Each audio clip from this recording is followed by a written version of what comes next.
이번 시간에도 얘기해볼 주제가 두 가지입니다. 상수함수가 뭔지 그리고 항등함수가 뭔지를 알아보는 시간인데, 보통 책에 보면요, 두 함수에 대해 얘기할 때 항등함수 먼저 얘기하고 나서 그 다음에 상수함수 얘기가 나옵니다. 책에서는 보통 어떤 책을 펴든 두 가지 주제를 다룰 때 항등함수부터 얘기가 나오더라고요. 그런데 저는 상수함수부터 얘기할 거고, 그리고 상수함수가 여기에 비해서 폰트를 더 크게 적어놓은 이유는, 그리고 더 먼저 얘기한 이유는 상수함수를 볼 일이 그냥 더 많아서예요. 우리가 공부를 하면서.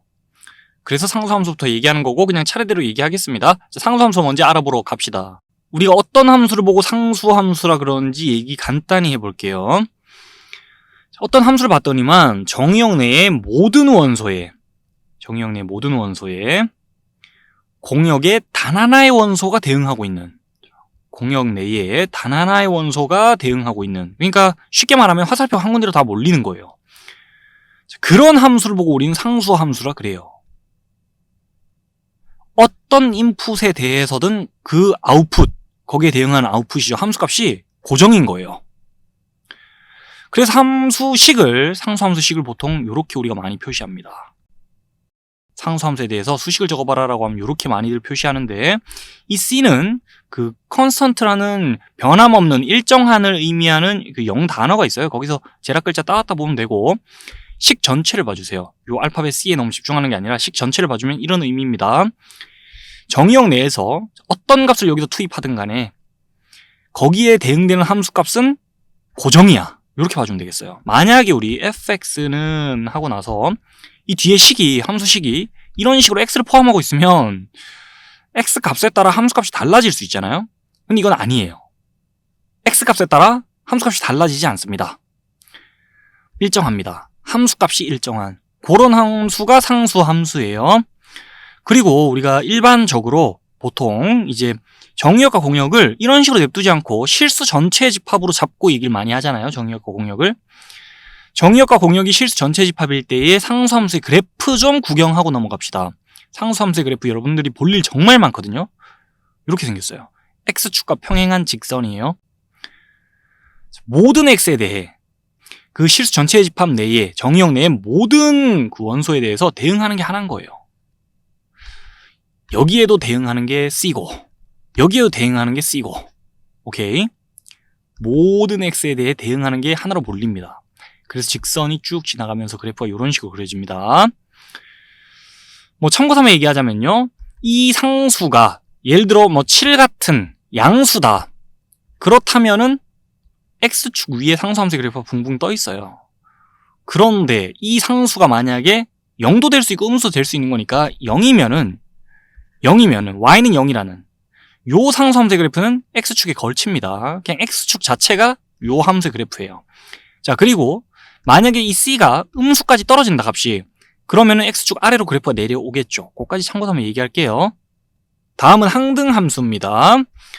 그림 보면서 일단 쉽게 먼저 말해볼게요. 항등함수는요, 이 같을 등자라서 항시 같은 쪽으로 이제 대응이 되는, 그러니까 그 똑같은 대로 대응되는 거예요. 요런 함수를 항등함수라 그러는데 정확한 의미는 위에 있어요.